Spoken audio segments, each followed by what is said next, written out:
Hi there and welcome. Thank you for participating in this training session. You are about to begin this module, which provides guidance to you as an employee on HR compliance related topics. This presentation is brought to you by Cura HR, your HR consulting partner. As an employee with Signia, you have a responsibility to be familiar with and adhere to the policies and practices we have in place. If you have any questions or are unsure about what to do, your responsibility is to speak up and ask your supervisor or contact Human Resources.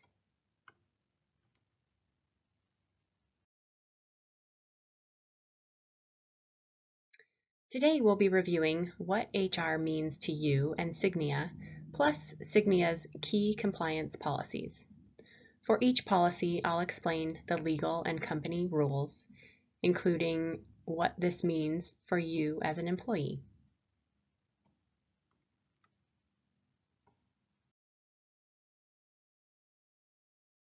As we continue the module, we will also review Signia's conduct policies.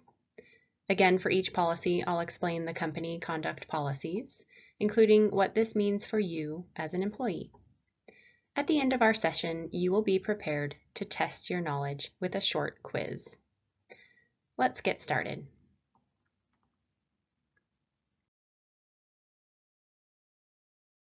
First, let's start by talking about what Human Resources is and how HR supports the workplace and you as an employee. Cura HR, along with your designated HR representative and your leadership team, is here to help and support you. When you think of HR, it may be a recruiter you worked with, or the process of enrolling in your benefits, requesting a leave of absence, or talking about a sensitive issue. As we go through these slides, the key is that HR is a partner in the workplace, and one of our goals is to make the best work environment possible. HR's role is truly to help companies make good decisions about how to handle things that impact employees, and to help employees leverage these things to be productive and happy. Success happens when all team members work together, including employees, leadership, and HR.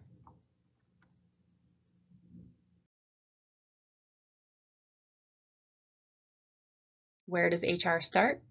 One answer is obvious. Sometimes HR activities start with the HR department, HR representative, the leadership team, or with an HR partner such as Cura HR. Sometimes HR or the leadership team will reach out asking for help from you or other leaders. Maybe we're holding a training like this one and we ask you to participate, learn, and engage. Maybe we're launching an employee engagement survey and HR will ask you for your participation so we can listen to you and make great changes as a result. Or maybe you're wondering if your outfit for the day meets company dress code. Or how do you tell a coworker, your perfume is bothering me? Perhaps you become pregnant or are involved in a work-related injury and you need time off for work for a while. Or what if you have a coworker who smells of alcohol or marijuana? In these types of situations, you have a support system in place, either through your supervisor, your leadership team, or with HR. You are not expected to be an HR expert, but you are responsible for reaching out. If you don't tell us something that's going on, we can't help you. How do you know when to reach out? That's why we're here. We'll cover that in the slides to come.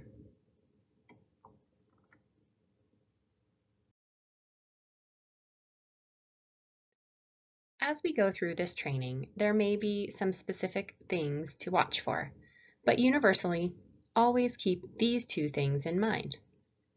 Policies are in place to guide and help you as an employee. The guidance is there because your leaders have an obligation to model and enforce the policies. When something questionable happens or someone says something that you may think isn't okay, you might look around expecting somebody to do something about that. In those moments, please know that it's okay to reach out to your supervisor or HR, and we can help figure out a plan.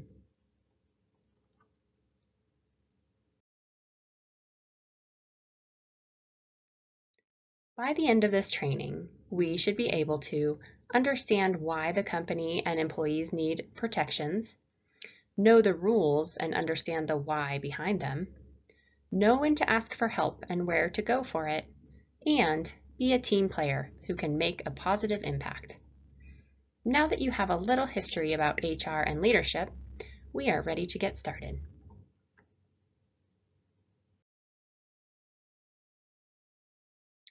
First of all, compliance policies are sometimes referred to as heavy policies. We will cover the policies listed on the slide. Yes, they are rules. In fact, policies are resolute behavior expectations. Policy violations may result in disciplinary action up to and including termination, which differ from general programs, procedures, or plan information. But they're more than that. Policies set the ground rules for how we work with one another and how we treat others and how we expect to be treated. Every policy we'll talk about here is important, but these heavier topics are often more sensitive for people. These policies not only define critical expectations for how we treat one another, their provisions are also dictated by federal laws. For example, Equal Employment Opportunity, or EEO, means freedom from discrimination on the basis of protected class, including race, color, national origin, religion, age, sex, gender, sexual orientation, physical or mental disability, and retaliation. The laws apply to all types of work situations, including hiring, firing, promotions, harassment, training, wages, and benefits.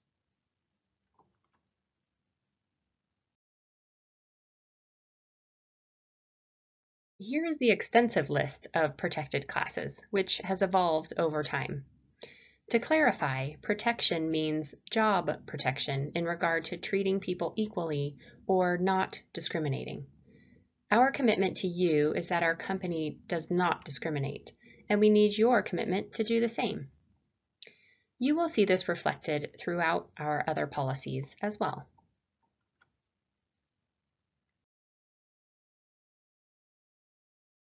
One very important piece of information as it relates to EEO is that your supervisor, leadership team, and HR representative has an obligation to report issues or complaints. If you report a complaint, your supervisor has an obligation to do something about it. For example, if you tell your supervisor, "I don't want to report this, but I just wanted someone to know," your supervisor still must report it. They have a legal and moral obligation. Your supervisor will communicate with you throughout the process, so you know what to expect. What if you see something yourself, but no one else seems to have noticed, or they don't seem to think it's a big deal? You still need to do something about it. Report it. The action can vary from a conversation to documentation to something more serious, but you still are obligated to report. Once again, if you don't say anything about it, we can't help do anything to help.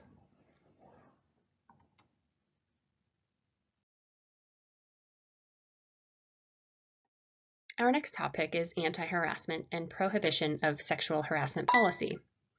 A few important details about harassment include harassment can be directed towards people involving the protected EEO statuses we just talked about, from age to gender to race, for example, and including sexual harassment. Sometimes harassment is obvious, like when someone makes a comment about someone else's religion or calls someone a derogatory name. Other times, though, harassment is a result of different perspectives, and it can sometimes be unintentional.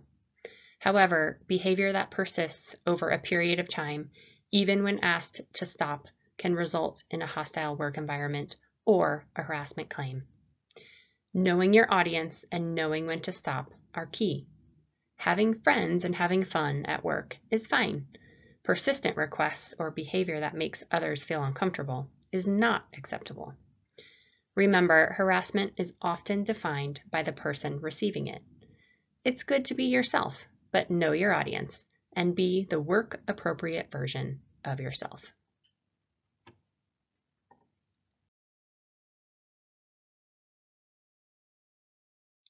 Sexual harassment and the Me Too movement means that people are coming forward with complaints more and more. It may be tempting to take the easy way out if you see something or not to report something to your manager or HR, but don't. Remember that your leader is obligated to look into each situation. Your leader or HR may not immediately inform you what the outcome will be, but you did the right thing in taking the first step. When appropriate, they will communicate with you and let you know that the issue is being handled appropriate. Your leader or HR will document the situation along the way and may conduct an investigation when needed.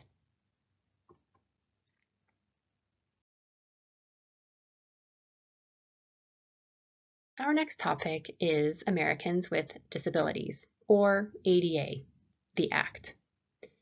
The key messages here are: we don't discriminate against people with disabilities, and we provide reasonable accommodations. The definition of a disability includes regarded as having such an impairment and is something to pay attention to. If we believe that someone has a disability, then they are covered by the Act, whether they do or not. Because of this, use caution in what you say, write, or the questions that you ask. This definition of a disability is intentionally open so that it can include someone with a visible disability, like someone in a wheelchair, as much as someone whose disability you cannot see, like an employee with depression or cancer. It is each employee's or applicant's responsibility to request an accommodation based on a disability. Cignia can't and won't tell you what you need. The company will help you through the accommodation request process, and the company will manage employee performance. The second piece to this policy is our commitment to providing reasonable accommodations. Reasonable accommodation means that we will do our best to enable you to do your job. If you would like to discuss or request a reasonable accommodation, reach out to your supervisor or HR, and we'll help you through it.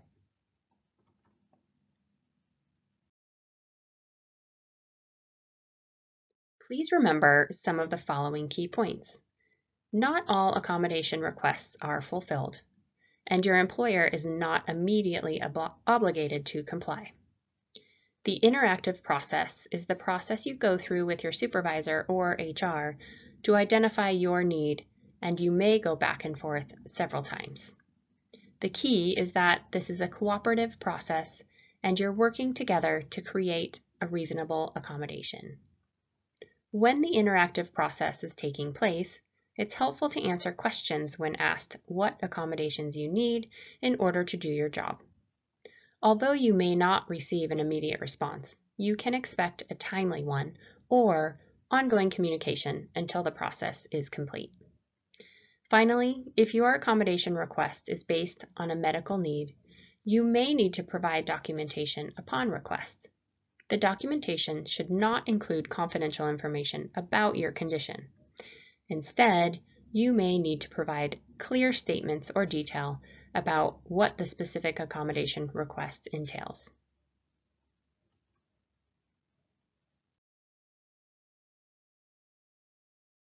Now we'll move on to our next topic, anti-violence and anti-bullying policy. We'll talk about how violence can impact us at work. The Occupational Safety and Health Act, OSHA, requires employers to maintain reasonably safe and healthy workplaces, which extends to some incidents of workplace violence. Are you aware of intentional bullying or violence that may happen in the workplace? Some examples include punching or hitting, use of weapons, stalking, name-calling that is hurtful.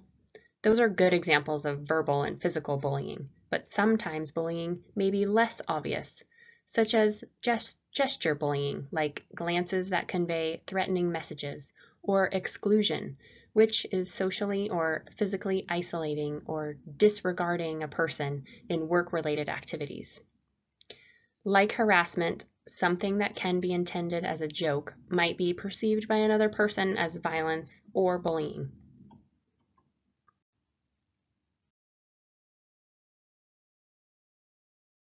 Violent incidents in the workplace can be devastating to victims and their loved ones, and I realize that talking about violent acts or active assailants in our workspace may feel uncomfortable. We're talking about it because we feel that preparation can help if the worst were to ever happen. We also believe that giving you the knowledge to make the right decisions can help protect you and your coworkers if you suddenly found yourself in a bad situation. No one responds well to a situation we're not prepared for, so we all need to understand what to do in an emergency. Preparation and discussion is the first step to prevention. In a violent situation, try to assess first. If there's a path to escape, it's always better to run to safety. If that's not possible, you can hide. Also, notify a leader or HR about any safety concerns. Work can be a danger zone for those with an abusive partner, since work is often the only place they can be found. We recommend informing your supervisor if you have concerns about criminal backgrounds, restraining orders, or domestic violence, so we can take additional precautions if necessary. Watch for warning signs of potential violence around the workplace, like angry outbursts or threats. Don't be afraid to escalate. The minute someone says, "I don't feel safe," encourage the employee to talk to their supervisor, leader, or HR.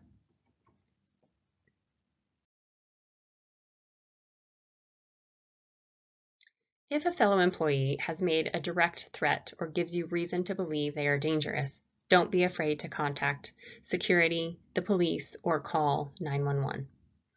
Then always let your supervisor, a senior leader, or HR know what's going on.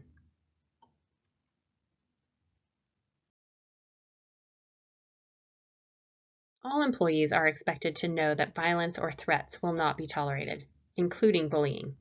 Persistent, malicious behavior which offends, intimidates, or humiliates another employee will not be tolerated.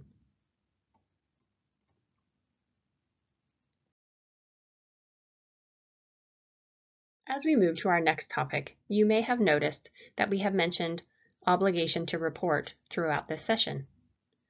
This means submitting an anonymous report to the Tell Us number posted in your workspace, or following the expectation for all employees at all levels to escalate and report actions which are in violation of the law or company policies. We can't say this enough. The company needs employees to express concerns, big or small, so that we know about them, and so we can take action. If we don't know, we can't do anything. Remember, there are legal ramifications if you, as an employee, brings up a concern regarding a violation of law and the company doesn't do anything about it. Your supervisor and HR are available and willing to help. If you submit a complaint to your supervisor, HR may be looped in as a partner.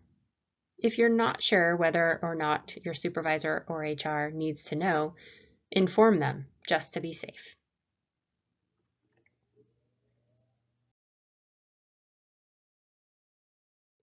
Your ethics hotline is Tell Us.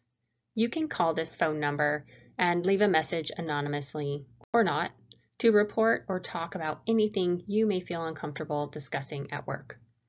All messages left on this line will be heard, taken seriously, and investigated with discretion.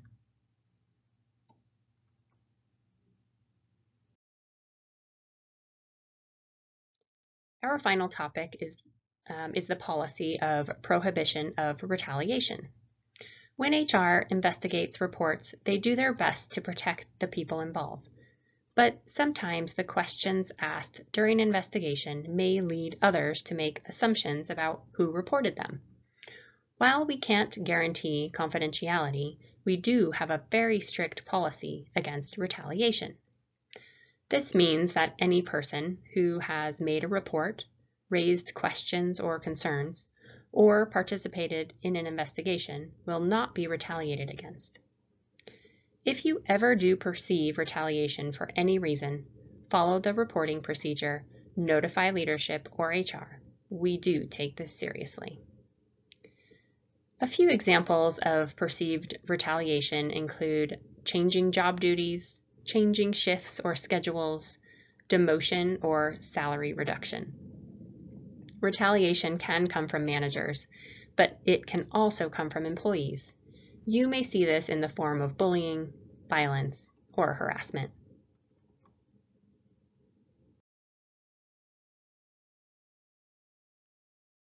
As an employee, remember these key points.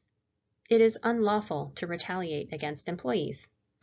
Management should not take actions that could be perceived as retaliation. Management is responsible for ensuring there is no retaliation, and all employees should be treated fairly.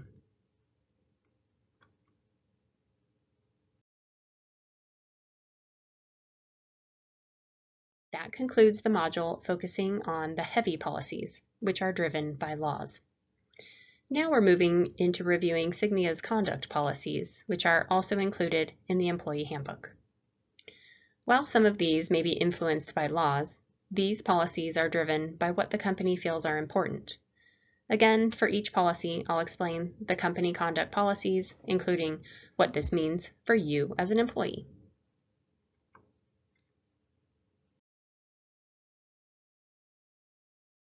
We'll start with confidential information. This doesn't mean you can't talk about your work or what we do at Cygnia. In fact, we want you to spread the word about how great our company is. Confidentiality just means that you can't share private information about the company, our clients, or about other employees. This might include trade secrets, client lists, or personal information about others. If you're not sure what private means, always err on the side of caution, and feel free to discuss any questions with your supervisor or HR anytime.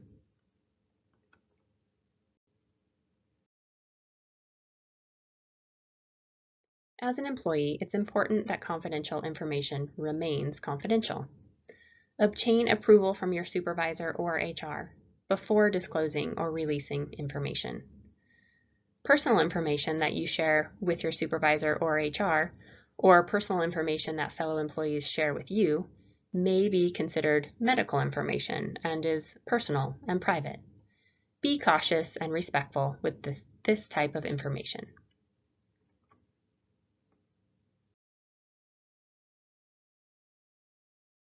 Internet usage and data protection technically fall under the category of confidentiality, but we want to call it out since there are some legal ramifications here. Employee internet access has become commonplace. The internet provides instant access to information and is a vehicle for employee communication and has been deemed a necessary productivity tool for most employers. However, while the internet offers email, e-commerce, and research tools, it also opens more avenues for employee distraction, ranging from the innocent, entertainment and shopping, to the offensive, such as gambling and pornography. As an employee, you are expected to use the internet responsibly and productively. Internet access is limited to job-related activities only, and personal use is not permitted. If you are unsure about what constitutes acceptable internet usage, ask your supervisor for further guidance and clarification.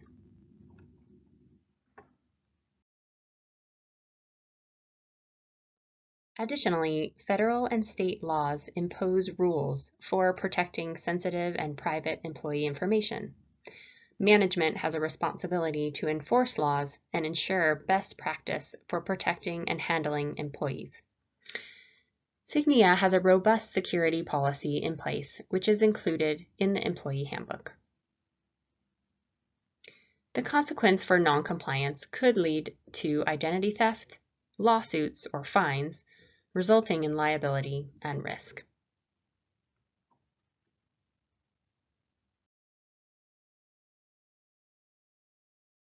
As an employee, it's important to know that you maintain appropriate internet usage and you play a role in safeguarding employee information.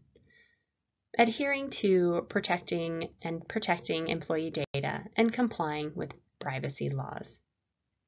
When in doubt, obtain approval from your supervisor before disclosing or releasing information.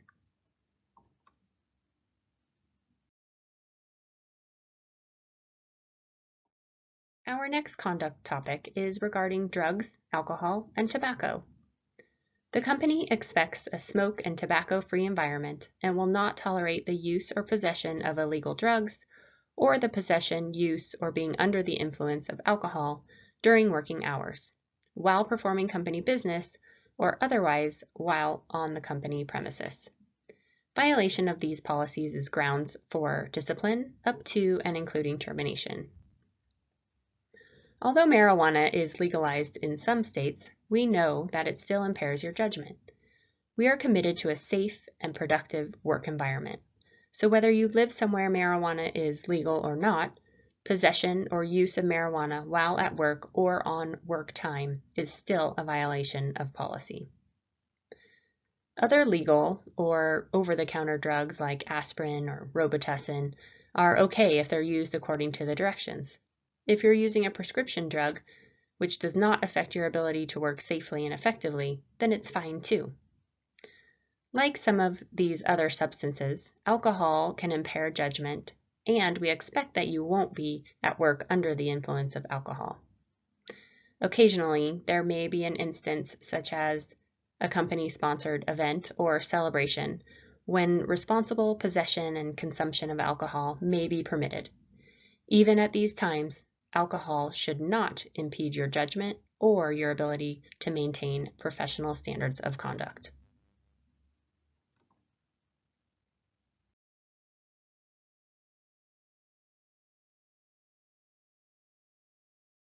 As an employee, remember, you are expected to follow the company policies. You are accountable for meeting performance expectations. HR is available to support you if there are potential medical implications such as ADA, FMLA, or workers' compensation.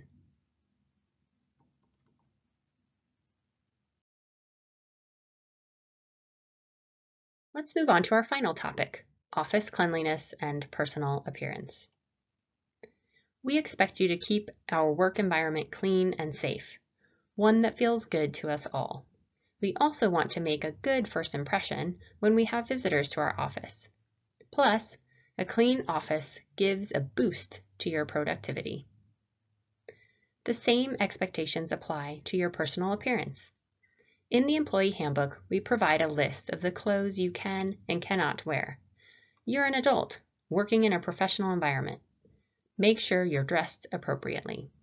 If you are not sure, don't wear it, or at least check with a supervisor first.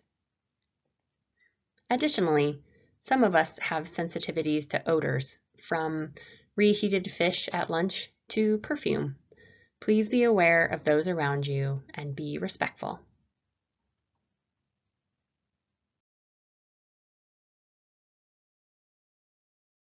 A couple of simple reminders as a takeaway. As an employee, you are a representative of the company. Refer to the company handbook and be familiar with the dress code policy, which spells out the specifics regarding professional and business casual wear, casual Fridays, and the relaxed dress code for after hours.